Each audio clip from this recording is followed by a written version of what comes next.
माननीय मुख्यमंत्री देवेंद्र फडणवीसजींच्या निर्देशाने राज्यातील महिला बचत गटांना, महिलांच्या कोऑपरेटिव्ह संस्थांना रोजगार निर्मिती करण्याकरता महसूल विभागाची एका बचत गटांना 1 हेक्टर जागा 5 वर्षाच्या लीजवर आम्ही देणार आहोत आणि या बचत गटांना 1 लाख रुपयाचं अनुदान डीपीसी किंवा तिथल्या खनिकर्म निधीतून आम्ही देणार आहोत। बचत गटांनी या 1 हेक्टर जागेमध्ये, एक बचत गट 1 हेक्टर जागा, या जागेमध्ये ग्रासलँड डेव्हलपमेंट करायचं आहे, चारा किंवा बांबू लागवड करायची आहे, नेफियर ग्रास लावायचा आहे।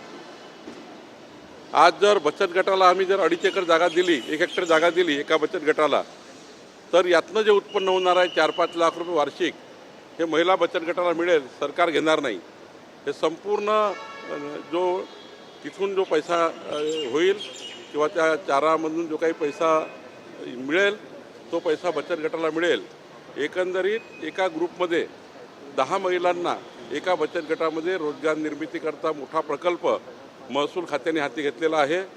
महसूल खात्याच्या सर्व जमिनी या आता ज्या पडीत आहे त्या पडीत जमिनी राहू नये, त्यावर अतिक्रमण होऊ नये आणि ह्या जमिनी ज्या आहेत त्या रानावनामध्ये आहेत, गावागावामध्ये आहेत, त्यावर अतिक्रमण होत आहे आणि त्यामुळे या जमिनी सुरक्षित ठेवण्याकरता महिला बचत गटांना रोजगार देण्याकरता ही पॉलिसी सरकारने आणलेली आहे। दोन बचत गट आहे प्रत्येक गावामध्ये, सगळ्या बचत गटांना देणार ना? किती महिला आहे ज्यांना लाभ होईल अंदाजे? प्रत्येक महिला बचत गटांना 2.5 एकर जागा आम्ही देणार, ज्या ठिकाणी जागा आहे, आणि ही जागा देऊन त्यांना रोजगार निर्मितीचं मोठं साधन आम्ही तयार करून देणार। देवेंद्र फडणवीसजींनी महाराष्ट्राच्या जनतेला रोजगार निर्मितीबद्दलचा मोठा एक संकल्प केला होता, त्या संकल्पाला आम्ही आता पुढं करतो आहे आणि राज्यातल्या महिला बचत गटांना, महिलांच्या कोऑपरेटिव्ह सोसायटींना हा प्रकल्प आम्ही देतो आहे। तुम्ही आर्थिक मदत देताय, काही तांत्रिक मदत लागेल तर त्यांना वाटले तर ती पण शासनाकडून पुरवली जाईल का? तांत्रिक मदत आमचा ॲग्रिकल्चर डिपार्टमेंट देणार, तहसीलदारच्या कंट्रोलमध्ये हे बचत गट करणार। या बचत गटाचं पूर्ण मॉनिटर करण्याकरता तालुकास्तरीय महिला त्याचे अध्यक्ष असणाऱ्या समितीची, आणि राहिला निधी ज्याप्रमाणे नागपूर जिल्हा परिषदमध्ये, नागपूर जिल्ह्यामध्ये यावर्षी आम्ही 2200 महिला बचत गटांना 1 लाख रुपये, एका गटांना 1 लाख रुपये दिले आहेत। 22 कोटी रुपये आम्ही महिला बचत गटाला दिले आहेत।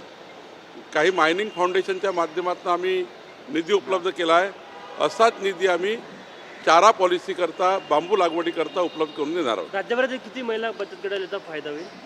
आमच्याकडे खूप जागा आहे महसूलच्या, जेवढ्या जागा आमच्याकडे आहेत ज्या पडीत आहेत आणि पुढच्या 20 वर्ष वापरात येणार नाही, कारण कुठलेही प्रकल्प येणार नाही अशा जागा आहेत, त्या जागा आम्ही महिला बचत गटाला देणार आहोत। थँक्यू।